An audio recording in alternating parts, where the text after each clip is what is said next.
Hi, good afternoon, everyone, and thank you for joining us. We had a bit of a hiccup with some of the technical issues, but we are now on and live, and excited to share with you some tips on recruitment law and myself as the Director of Fusion Law. So let's go straight into it.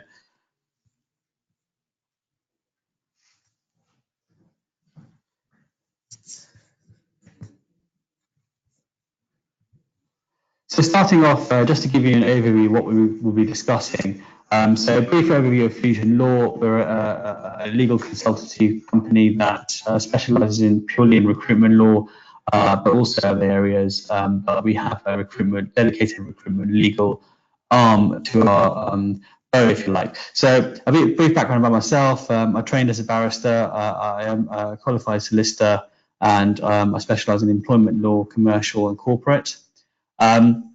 Recruitment law is a growing area, and you'll see the changes that have taken place in this field and industry.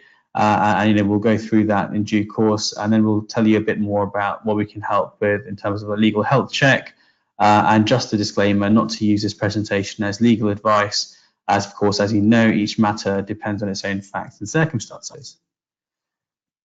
So in the webinar, as the link that you've received, we'll be going through terms and conditions. We'll be going through limiting your liability, and we'll be looking at the impact of GDPR and new data protection laws in the recruitment industry. We'll be looking at crucial questions such as how long can I keep CVs for? We'll be looking at the impact of discrimination law on the recruitment industry, and also best recruitment law industry practice. And also we'll be looking at, can I get involved with employment contracts between the employer and the employee, or between the candidates and the client? An interesting topic which I recently actually explored with a few of my clients on a particular case, and I will give you a bit of insight on what actually happened. So terms and conditions. I guess the starting point here is that it's absolutely imperative that the terms and conditions are drafted clearly and there is some clarity in terms of what you have drafted. So for example, the who, what, where, when, why rule is so important when we're drafting terms. Otherwise, those terms will be unenforceable and it's not worth the paper that it's written on. So especially when you're drafting contingency fees for recruitment, particularly if you're drafting rebate clauses, they have to be drafted clearly and lawfully as well. It has to be drafted in a manner which is able, which a normal, reasonable person is able to understand what is being said, and also that it's drafted in a way in which, if there is a dispute, and we'll come to disputes in a moment, then you can refer the judge or a court of law in this country to the relevant clause and make sure that it's enforceable as a result. If it is unclear, then the judge will simply say that the terms and conditions you have lack clarity and then that they are unenforceable, and you may not then receive your commission, or you may not receive any payment for any services you've provided to your clients. And also, it's important, we'll come to in a moment, the limitation of liability, to make sure that that's drafted clearly and carefully, so that you don't get sued for negligence for any candidate that you have provided to a client which is not suitable, or is done something extraordinary or out of hand. So clarity is important, and I will really stress on that. Now, a lot of recruitment agencies that I've worked with in the past have either copied the terms and conditions of other recruitment agencies, or they've downloaded terms and conditions online, and they're usually templated. Now, there's been a couple of instances where they've downloaded templates online, but for some reason, one reason or another, the governing law clause is not in England and Wales, but in a different country. And that causes a whole host of problems, of course, as you can imagine, that the contract they have won't even be enforceable in this country or be enforceable elsewhere. So you can't rely on it. But also, the laws of this country are not followed when drafting it. So it is pointless. You may laugh, but it does happen. Now, copying recruitment agency contracts happen all the time, and I get told very clearly that recruitment agency terms and conditions have been copied and pasted and used. Well, first of all, that's of course an infringement of copyright law, so you have to be very careful and to avoid that situation from happening. But also, it may not suit your business objectives. It may not suit your business needs, and quite often, recruitment agencies and directors of recruitment companies think they know what they're doing, but quite often it's not the case when it comes to a dispute. When are terms and conditions legally binding? Now, crucially, terms and conditions are legally binding when it comes to the attention, very clearly to the attention of the recipient. So it is important that your terms and conditions are drawn clearly to the attention of your clients. So if you do email your terms and conditions, quite often what happens is you get CVs, recruitment agencies will send CVs out with terms and conditions attached to the email. And that's very common practice across the industry. But there's nothing to say in the email body, or there's nothing to say in previous conversations or emails that those terms and conditions are now attached and they should be relied upon and they should be read carefully, or please confirm safe receipt to the terms and conditions, or please confirm that you've read and understood them. That causes problems. So while they have been brought to the attention of the recipient, the issue then arises that when there's a dispute, if the opposing, if your client or the opposing party in a dispute raises an argument that the terms and conditions haven't been brought to their attention, then they've never seen them, they just clicked on the CV, but never knew that terms and conditions were there because they weren't told they were there, and they thought that it was part of the CV, or all these other arguments, then you're going to run into problems. Now, what is better advice and good practice is that terms and conditions should be sent before your CVs are sent to the client. So you send a separate email for the CV and a separate email to the client attaching your terms and conditions. Now, the terms and conditions email should go first, of course, naturally, because you're engaging on those terms. And what you should be getting is you should receive an email confirmation from the client to confirm that they've accepted and read the terms and conditions. Of course, even better practice is to get them to sign the terms and conditions to confirm that they've read and understood them. And I know commercially it's difficult and you want to get the deal done, but using platforms and technology such as Write Signature or DocuSign, these e-signing platforms are very useful and can speed things up and be quite efficient to get deals done. But I do recommend that's the way you go about things. And then you send your CVs across. Candidate introduction, directly introduced or indirectly introduced. I've done cases in this area now where candidates have been introduced by recruitment agencies to the client, but then the candidate is not realizes that the client is not the best prospective employer for them for one reason or another, but realizes that it might be a good opportunity for his or her friend, or it might be a good opportunity for his or her colleague, or his or her family or relative, and then puts that candidate forward to the company, then surely commercially you want a piece of that, and you should be entitled to a piece of that because you initially introduced the candidate to the client. So what do you do in this situation? Well, your terms and conditions can have an effective clause in there to say that any candidate that the candidate introduces to the client indirectly or directly, and there's a clear trail for that, and you're able to ascertain that information, then you are entitled to a fee for that introduction because you originally introduced the candidate. I've drafted very careful clauses in this area, and I have also been in litigation where those kind of clauses have been upheld by the judges, and we've been successful in recovering sums of money for our client up to the value of between £20,000 to £40,000. Number 4, effective cause. There has to be an effective cause in relation to any particular contract or terms and conditions in order for that particular contract to be legally enforceable. So what do I really mean about this? Now, what I really mean about effective cause is that it's a fundamental principle of agency relationships.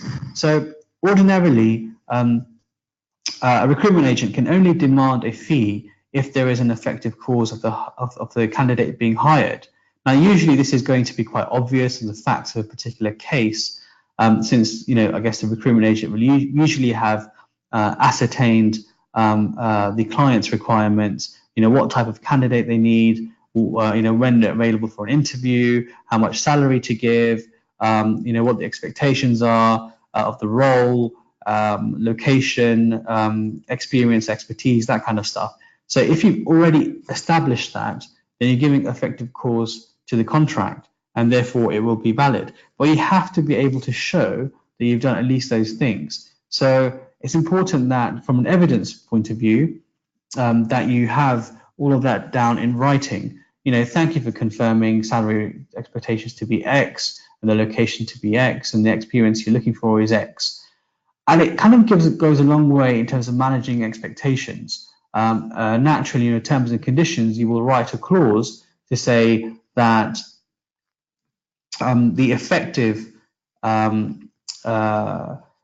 expectation and salary expectations should all be communicated in writing. So a term in your terms and conditions should be exactly that we will communicate to you by email in writing to explain that we will communicate that clearly and agree the basis on which we're searching candidates for you before we agree terms. And so I think that's quite an important point. Variation of terms and conditions. Now, what we mean by variation is when you engage a candidate and you engage a client, quite often the client will later, halfway down the line, start engaging themselves with other recruitment companies. Now, it happens a lot. You have clients that have 10 or 11 recruitment companies on their books, on their file, and they've instructed all of them to find the same candidate. Now, what happens, what tends to happen, is that the client comes back and says, this recruitment agency wanted 10%, or this recruitment agency wanted 15%. So can you lower your percentage to compete? And you might turn around and think, yes, I should do this because I want to be competitive. And if that's the case, then you must vary your terms and conditions.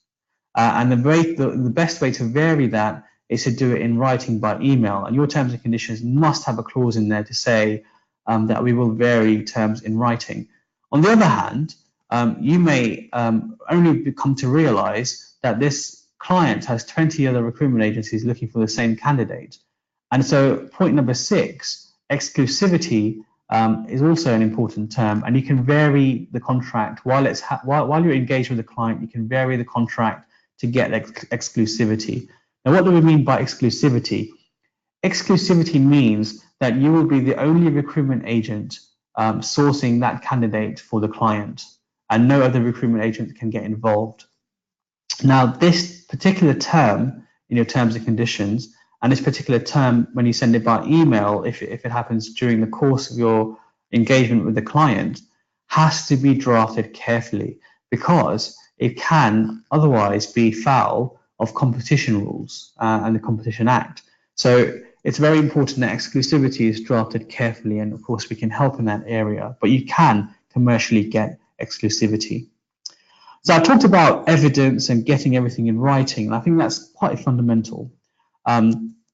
if you're engaging with a candidate and you want to show a paper trail of that candidate going to an interview and confirming the interview, and your client then confirming, giving you feedback on how the interview went, you want to get all of that in writing. You want to get, like I said before, salary expectations in writing. You want to get the job spec in writing, so that you can rely on that as evidence to say, we have done what you've told us to do. We've acted in accordance with your instructions. And if there is a dispute about fees being paid because of an engagement between a client and a candidate, then you can also rely on the email evidence.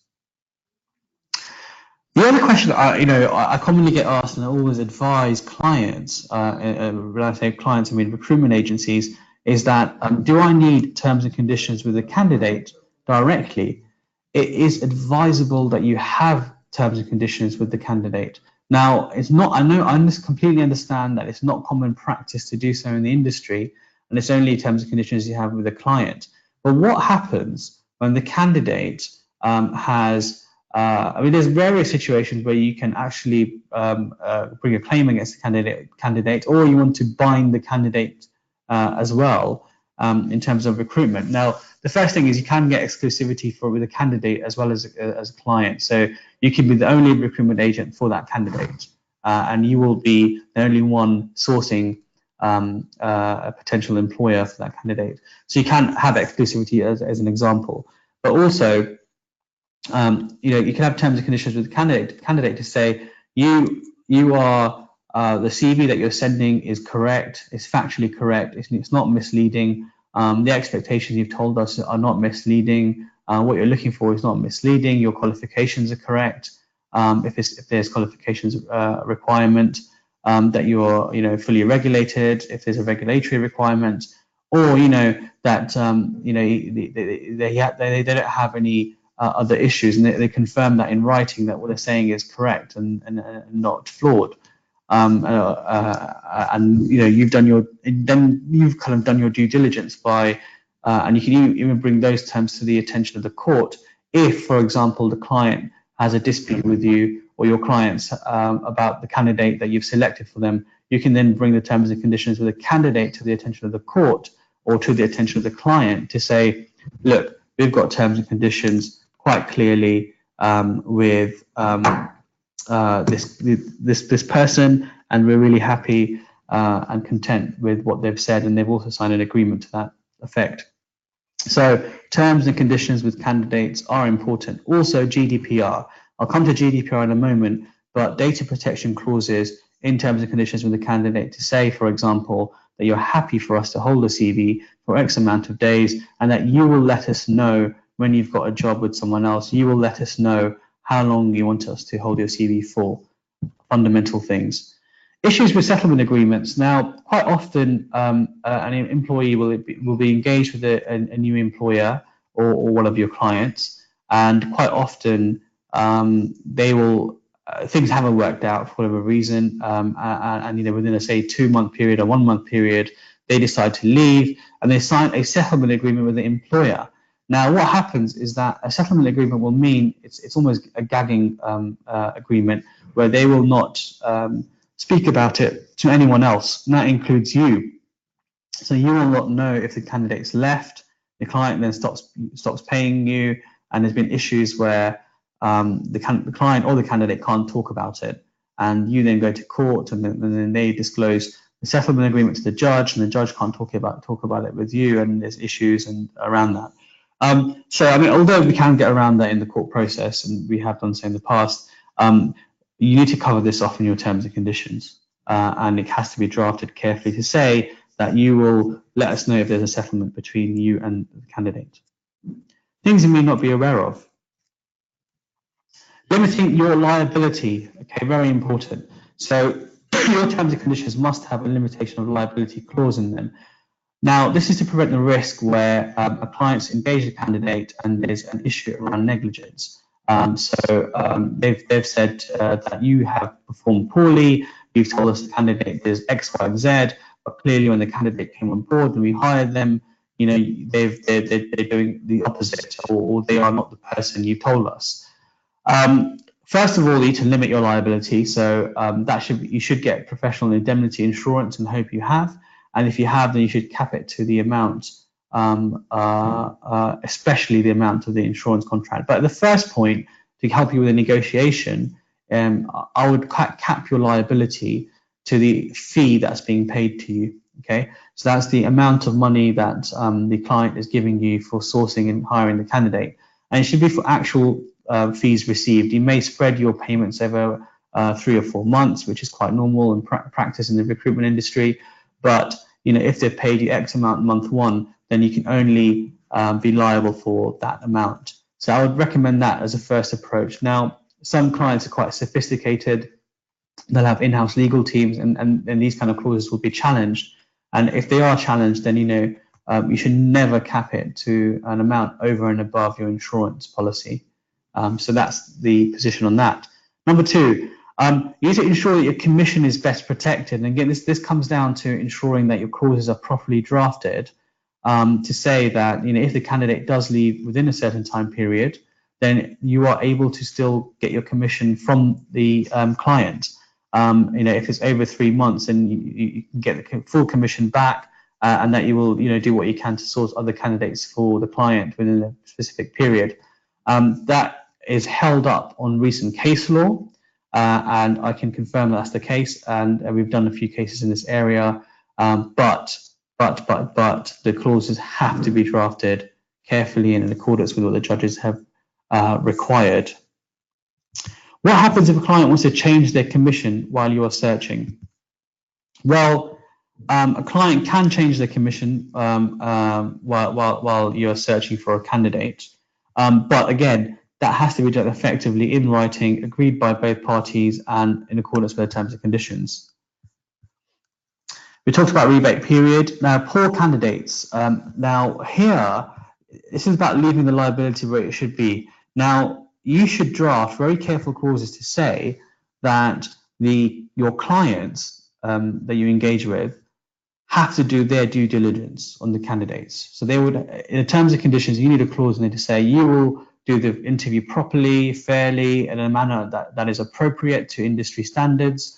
You should say in the terms and conditions that the candidates the clients should do whatever they can to make sure that they're getting the right candidate. We will only give you information that we've got.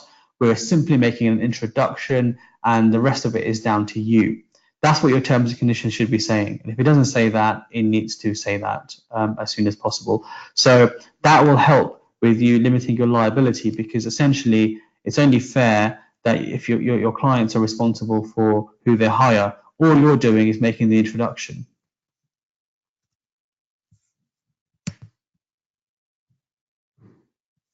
GDPR. So it's a dreaded word. It is of course now in effect, as you know. Anything to do with Brexit will not affect GDPR. It will always be in effect. Data Protection Act 2018 is now legislated, and there have been fines in this area to recruitment agencies. As far as I know, with the ICO, if you look at the website, you'll see fines that are taking place with recruitment agencies up and down the country. And the fines can be excessive, as you know. It's very high. It can be a very high amount. So what can we do, and what's the position on it? So the first thing I recommend is doing a GDPR audit. So that's a review of your policies, procedures, and practices in terms of how long you store data for, who you send data to, what you do if in the event of a data breach. What do you do if data is stolen by an employee and taken to another employer? Those kind of questions and processes have to be thought about from a GDPR point of view. Otherwise, you will be fined, and also you can be sued under the legislation by candidates and clients. So we do help with GDPR audits. We can come into your business and go through the audits, the whole process and procedures with you. We are experts in GDPR. So doing an audit is fundamental. Now, number two, how long can recruitment companies keep CVs for?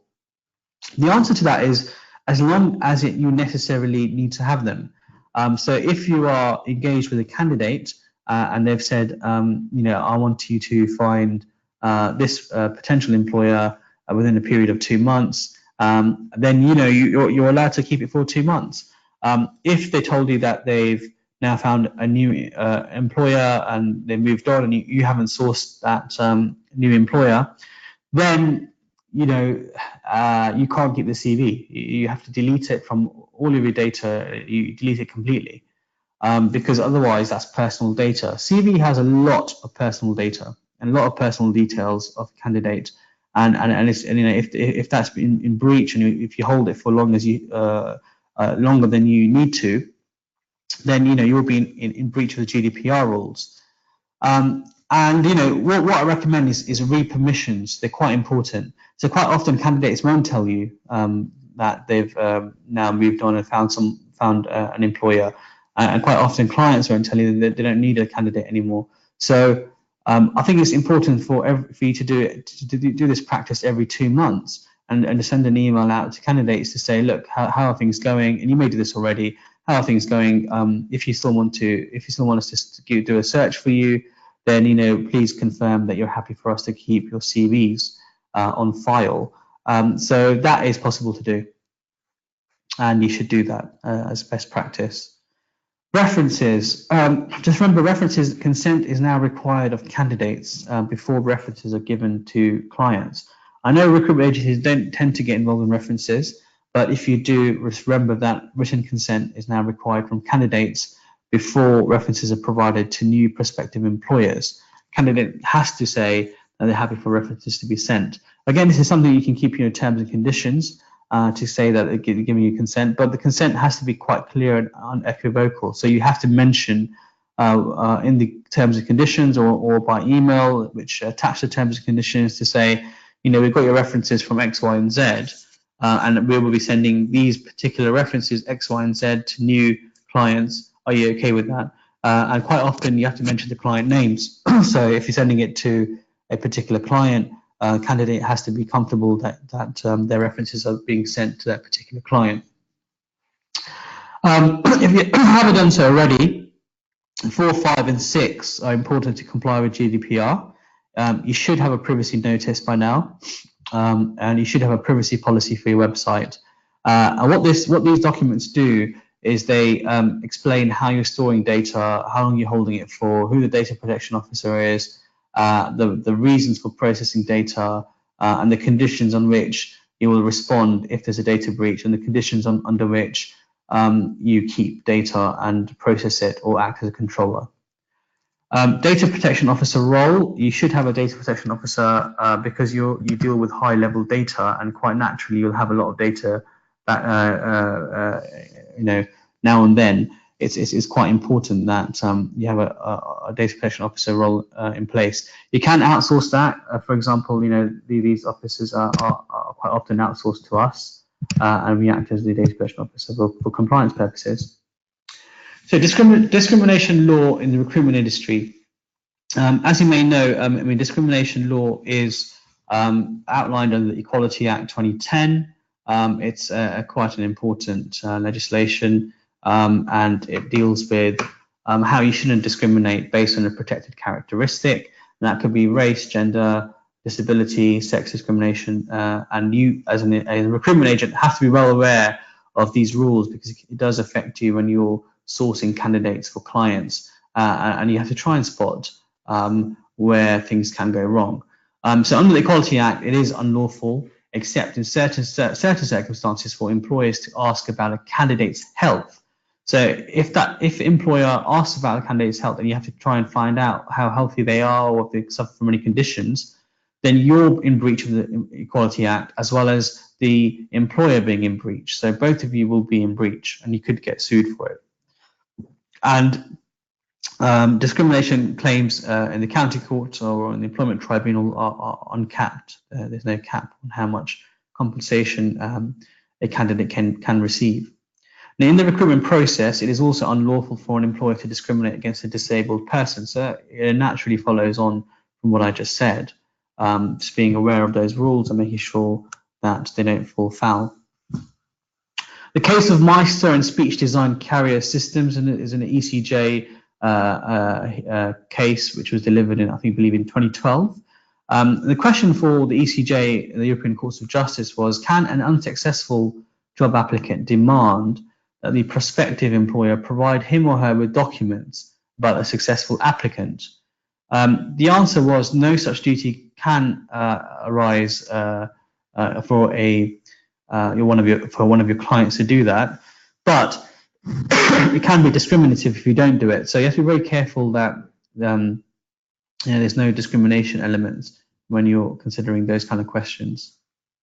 And it's a good case of Government Legal Service and Brooks EAT, which I recommend you look at.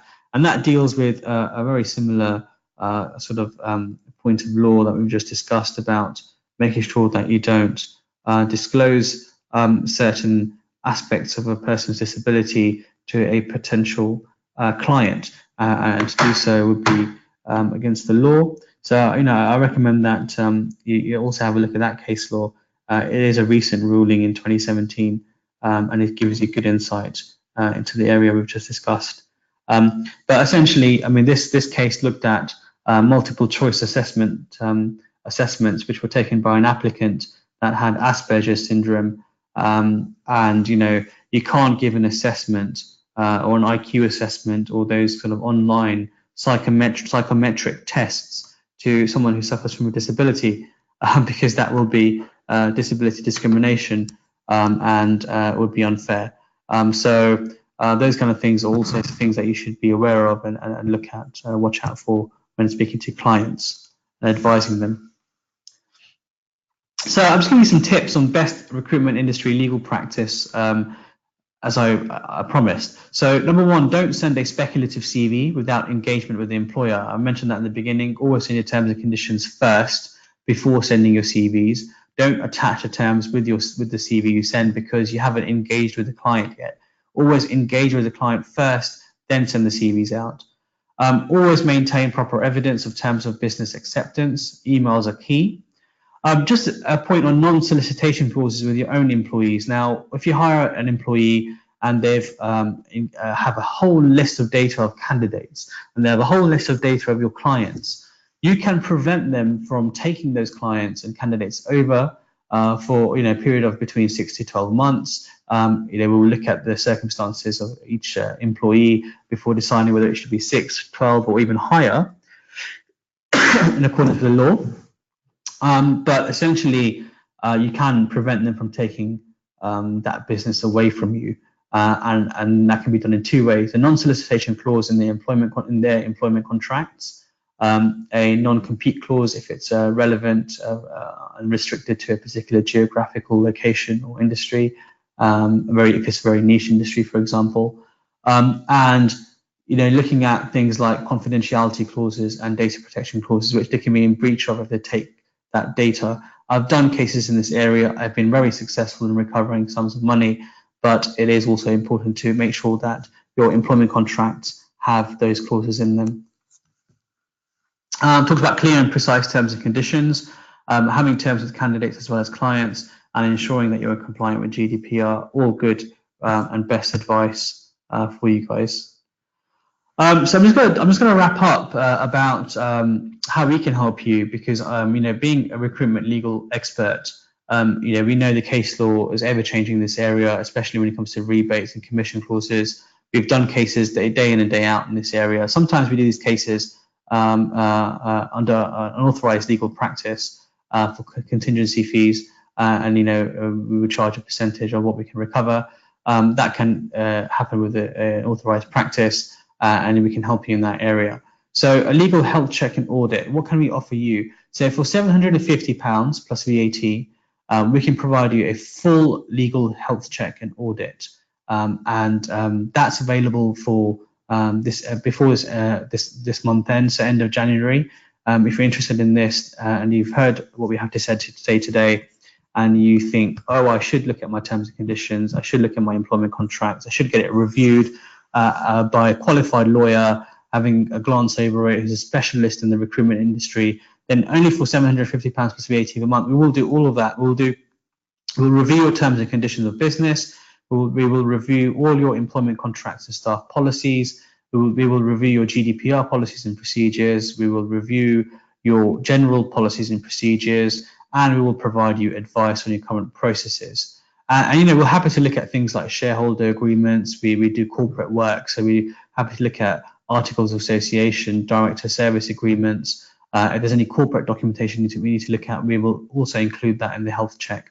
So £750 plus VAT. Now, the great thing about this is that if you then want us to amend your terms or redraft it or amend your employment contracts, redraft it, as long as the service is £750 plus VAT, we will refund the £750 plus VAT back to you. So the £750 plus VAT you've spent on the legal health check, we'll give that back to you if you engage us and if you need to redraft anything, or you need us to completely draft a new contract for you. And we will also do that only on a fixed fee basis, so you know exactly what you're paying, because we do quite clear fixed fees. So that draws us towards the end of our seminar, our webinar, if you like. And these are my details. The email address is there. It's kishan@fusionlaw.co.uk. That's KISHAN@fusionlaw.co.uk. Or alternatively, you can of course call us on 0203 826 4508. That's 0203 826 4508. I'll also give you my direct dial number, which may help you if you need to get hold of me as soon as possible.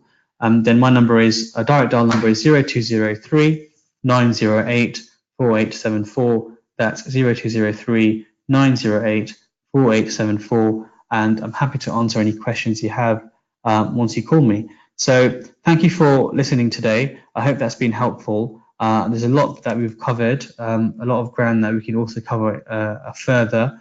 So if you have any questions, I'm happy to answer them for you. So that's Kishan Bhatt from Fusion Law. Thank you for listening.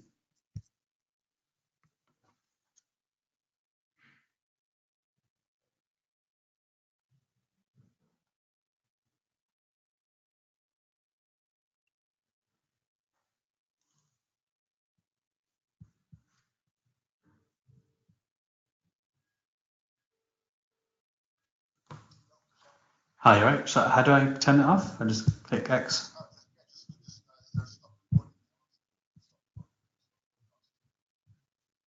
No. Here, wait.